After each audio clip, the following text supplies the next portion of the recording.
I'm Dale Gillis. We're from here in Hatch, New Mexico. We farm a lot of vegetables, mostly onions and chili. We been a family-run farm for probably 50, 60 years. What roller unit did you start with? We started out with a Scorpio. And then you had that for how long? It was around 2 years.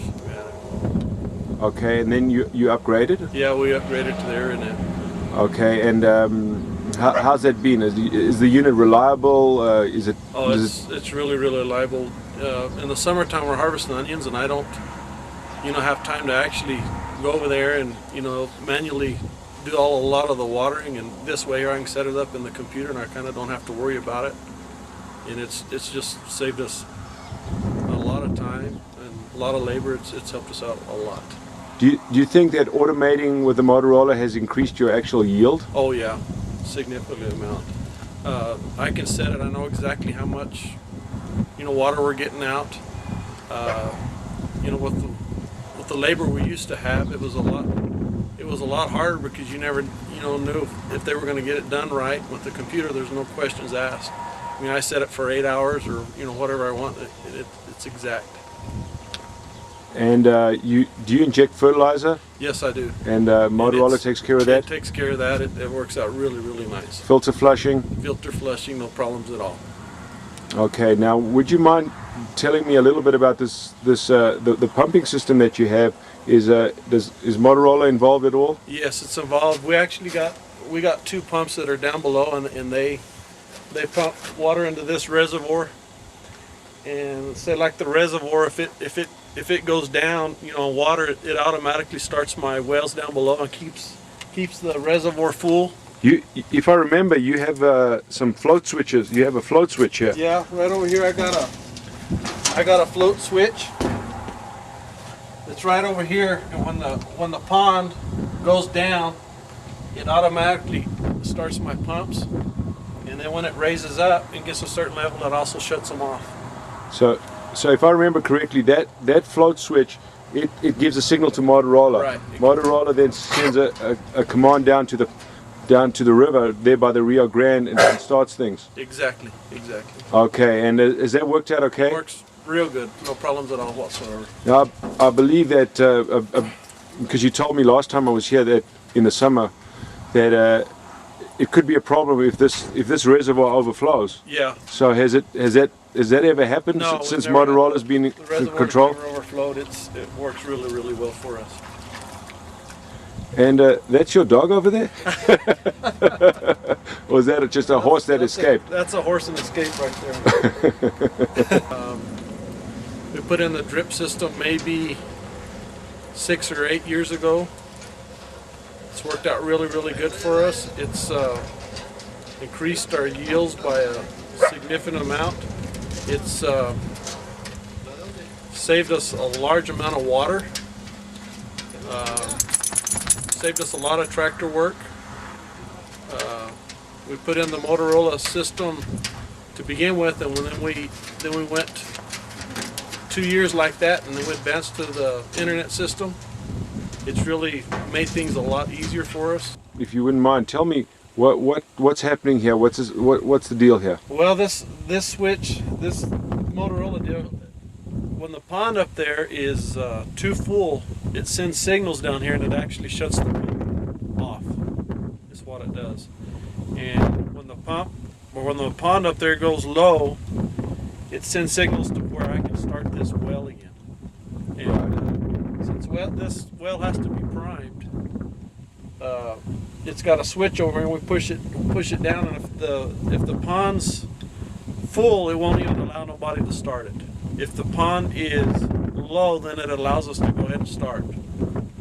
So basically you got a set of conditions in the Motorola controller that looks at the switch, looks at the float level, and then if someone's here to prime it, then we can start it. Then you can start it. Yeah. Now it's the Motorola Piccolo that's in there, if I remember correctly, and this is communicating over wire. About what's going on over here?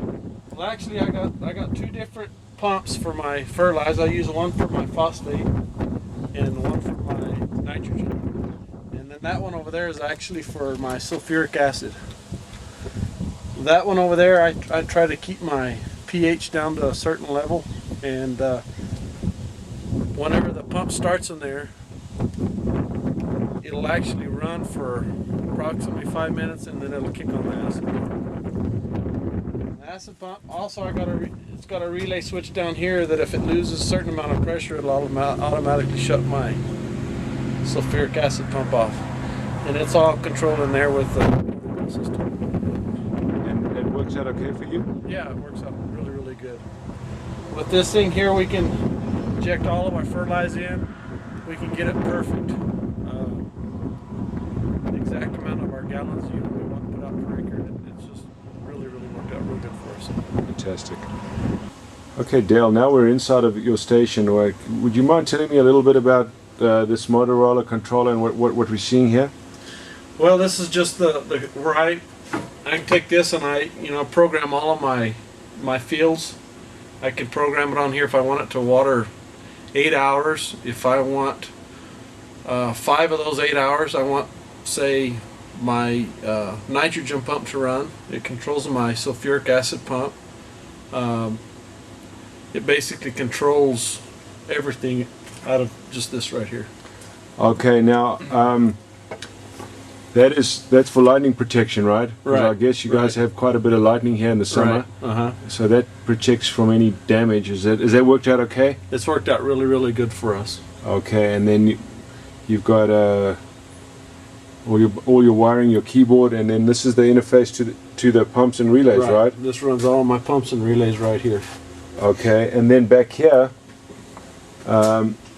you've got a sustaining valve Right. and a flow meter, right? Right. And that all connects to the It Motorola? all connects to the Motorola. Okay, and tell me a little bit, if you would, about the flushing, or about the filters. Well, this is the filters here. We got it where it flushes for 2 minutes, and that is all controlled by this switch over there. Once it builds up so much pressure, there's so much pressure on the filters, it automatically, the Motorola sends it and it starts flushing down there, and it flushes 2 minutes, then it shuts off. This one 2 minutes, and shuts off 2 minutes, and then to this one. And so that's what they call the DP switch, right? The this is differential DP pressure. switch right here, right? Excellent. So that's all wired back into here. Right. And so you used to have your Motorola Scorpio in this box, or on this wall before, right? Right, exactly. And then you just replaced Then we it just replaced it. Went up to the next one. with the Ethernet. Right. Now back here, you have this is the controls for your variable frequency drive. Right. This is a variable frequency drive right here. What this allows us to do, it allows us to keep the same amount of pressure in the system at all times. So say like I have 3 valves open in the field, it'll hold it at 20 psi. And if I only have 1 valve open in the field, it'll go ahead and slow the motor down, and it'll keep it at 20 psi. Okay, and so the solenoid, as I was saying earlier, it's an AC solenoid. Right. And then you also have DC solenoids. Right over on the other farm. This is what we first put in there, and the Motorola actually controls both. Both of the same Ethernet. Right. So that's why back there we had the AC module for these guys, and then a single cable module for the other guy. But I think let's go if you don't mind, take a walk down there. Yeah, we'll go over there. Okay. And get the other. All right, Dale, what do you got going here? This is just that other valve we were talking about earlier that the Motorola controls this one too. Okay. It's This looks a little different because you've got that's the Piccolo RTU right. This is what's different between this valve and the one that we looked at earlier. It's still got the pressure control deal here on it, but this is what is